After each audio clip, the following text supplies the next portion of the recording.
साथियों, मैं लगभग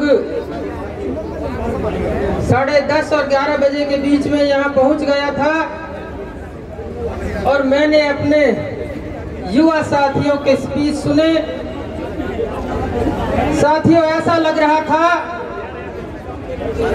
कि बाबा साहब डॉक्टर भीमराव अंबेडकर के सपनों का भारत जल्दी ही बनने जा रहा है। तो हमारे पीएचपी के जो हरियाणा के महासचिव हैं डॉक्टर श्यामलाल जी, मैं उनका धन्यवाद करता हूं।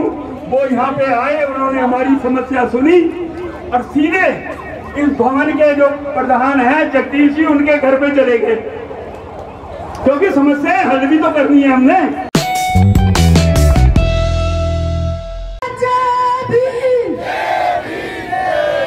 जय भीम, जय भीम, जय भीम। भाइयों, बाबा भीमराव अंबेडकर के बिना इस भारत की कल्पना नहीं की जा सकती। और हम खाली जय भीम करते हैं। अरे भारत पूरा जय भीम का ही तो है। पूरा नारा करा करो आप हर जगह पे। भाई 3 बात करनी है मैंने और 5 मिनट से ज्यादा भी नहीं लूंगा। भाइयों, भाई प्रबंधकों, ए मेरे भाइयों और स्टेज समाज, आज से 1.5 साल पहले यहाँ पे बाबा साहब की प्रतिमा की हाथ तोड़ दिया गया। आज तक कोई कार्रवाई हुई है? कोई कार्रवाई हुई है? भाई बताओ जरा। फिर काहे को बैठे हम यहाँ? जो मेन मुद्दा है बाबा साहब के लिए तो हम यहाँ बैठे हुए हैं। और बाबा साहब को 1.5 साल पहले जो नुकसान पहुंचाया गया उसकी प्रतिमा के ऊपर हमने कोई कार्रवाई नहीं कर पाए ढंग से। तो सबसे पहले तो आज हमारा जो मुद्दा होना चाहिए, एक एसआईटी बननी चाहिए। प्रशासन को हमें जगाना पड़ेगा और वो भी जुडिशियल तरीके से होनी चाहिए। एसआईटी की देखरेख जो है ना, जुडिशली तरीके से होनी चाहिए, ताकि हमें कोई न्याय मिल जाए। ये पुलिस वाले तो देंगे नहीं। अगर इन्होंने देना होता तो 1.5 साल से दे देते भाई।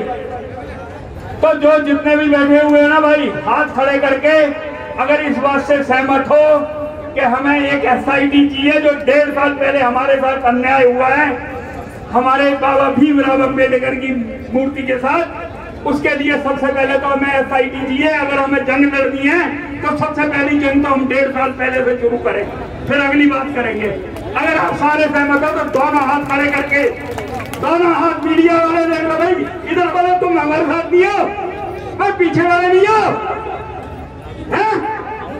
जो हो हाथ खड़े कर दो सारे। हमें एसआईटी चाहिए जुडिशियल।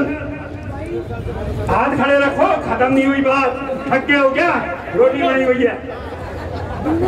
देखो हमारी माताओं के हाथ, देख लो भाई मीडिया वाले अच्छी तरह, सीआईडी वाले देख लो भाई, पुलिस वाले इधर उधर छुप के मत देखो, ओपन वीडियो बनाओ, सब मरने को तैयार है ये बाबा साहब के लिए।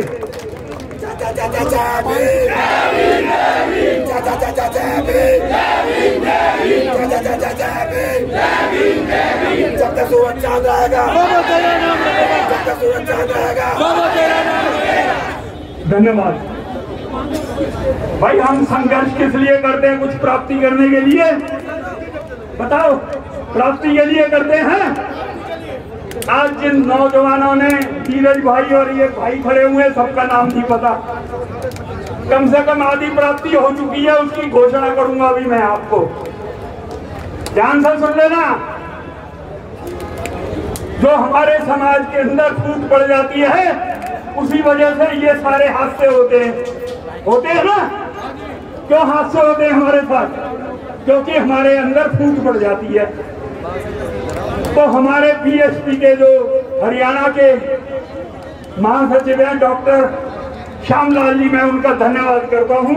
वो यहाँ पे आए, उन्होंने हमारी समस्या सुनी और सीधे इस भवन के जो प्रधान हैं जगदीश जी, उनके घर पे चले गए, क्योंकि समस्याएं हल भी तो करनी है हमने। क्या समस्याएं पैदा होती रहेंगी और हम हल नहीं निकालेंगे उनका? उन्होंने आश्वासन दिया है अगर आपकी मर्जी होगी तो उनको बुलवा के यहीं पे आपके सामने उनके मुंह से भी कहवा देंगे कि ये जो सड़क का मसला चल रहा है वो अपने सरपंच को लिख के देंगे, मौखिक तौर पे देंगे। हमें नहीं चाहिए सड़क, बाबा साहब की जमीन के ऊपर से सड़क हमें नहीं चाहिए। ये आपके बच्चों का आज का आंदोलन की सफलता है, ये बच्चों को बधाई देता हूं। अभी तो हम लोग संघर्ष के लिए इकट्ठे हुए हैं, अपनी ताकत को समझो।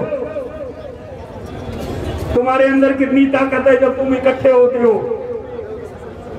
ये डॉक्टर हमारे जो आए हुए हैं श्यामलाल जी, उनका भी एक बार धन्यवाद के तौर पे एक बार जय भीम भारत, जय भीम।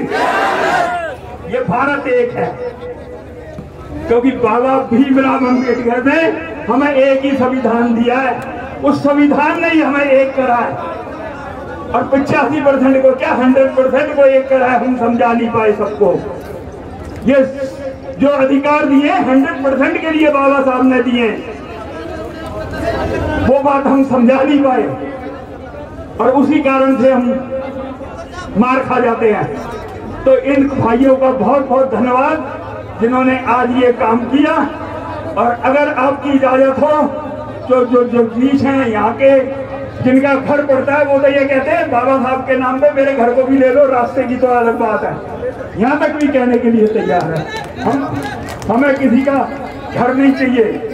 मैं किसी का नाम भी नहीं लेना चाहता था, मेरे मुंह से निकल गया, उसके लिए क्षमा चाहता हूं मैं। लेकिन जो सच्चाइयां होती हैं, आपकी ताकत है, आपकी ताकत ने उनको झंझोड़ के रख दिया। और ये बाकी भी जो भाई इस गली को देना चाहते हैं, उनके लिए गली बहुत चौड़ी है, मैंने देख ली। मैंने यहाँ आने से पहले सर्वे करा है पूरा, और अगर ज्यादा जरूरत है तो जिसका घर सामने आता है हम पैसे उगा के दे देंगे, गली को सीधा कर लो, हम उगा के देंगे पैसे, यही गली सीधी कर लो उधर, कोई दिक्कत नहीं है।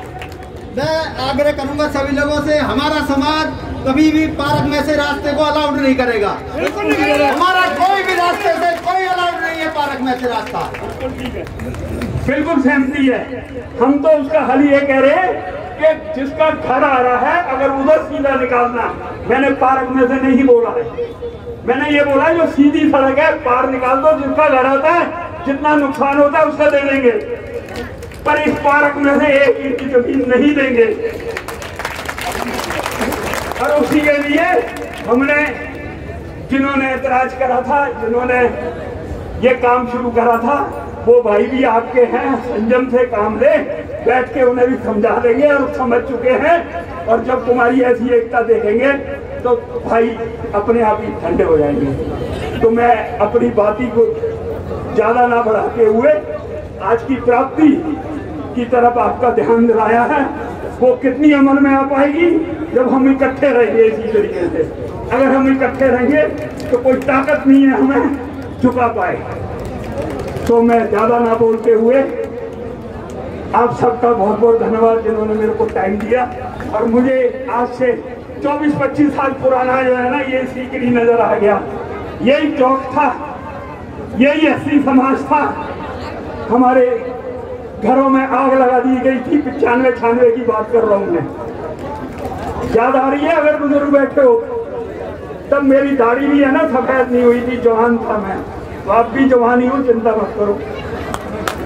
इसी चौक पर धरना दिया था, चौटाला की सरकार थी, 2 लाख रुपए का चेक डीसी ने इसी चौक पे 1 लाख या 2 लाख का दिया था। अगर बुजुर्ग बैठे हुए तो उनमें मैं भी था। समाज जब भी इकट्ठा होता है प्राप्ति होती है। आपको इकट्ठा रहना पड़ेगा। जब भी आप इकट्ठे रहेंगे आपको कोई नहीं तोड़ सकता। टूटता वही है जो अकेला अकेला बढ़ जाता है। जब लकड़ियां इकट्ठी हो जाती है ना, कहानी सुनी हुई है, उसे कोई नहीं बांट पाता, कोई नहीं तोड़ पाता। इनका मैं बार बार धन्यवाद कर रहा हूँ बच्चों का, और आपने इनका हमेशा सहयोग देना है। और जो भी प्रॉब्लम्स आएंगी मिलजुल के हमने सबने उसका समाधान करता है। जय भीम। भारत बढ़िया कहा करो, पीछे तक आवाज आ जा। जय भीम, जय भीम, जय भीम।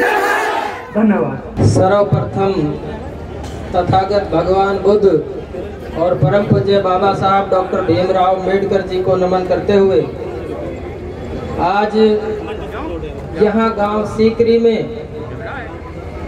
समाज और संगठनों के लीडरान आप सभी को सबसे पहले सर झुकाकर जय भीम। साथियों, मैं लगभग 10:30 और 11 बजे के बीच में यहाँ पहुँच गया था और मैंने अपने युवा साथियों के स्पीच सुने। साथियों, ऐसा लग रहा था कि बाबा साहब डॉक्टर भीमराव अंबेडकर के सपनों का भारत जल्द ही बनने जा रहा है। आज जो हमारे देश में बाबा साहब डॉक्टर भीमराव अंबेडकर की आर्मियां और उनकी बहुजन समाज पार्टी जल्द ही बाबा साहब के सपनों को पूरा कर देगी। खैर, मैं अपनी बात को लंबा नहीं करना चाहता क्योंकि हमारे साथी, हमारी माताएं बहनें यहाँ सुबह 8 बजे से बैठी हैं। अगर आपको ये खबर अच्छी लगी तो लाइक करें, ज़्यादा से ज़्यादा शेयर करें और चैनल को ज़रूर सब्सक्राइब करें। धन्यवाद।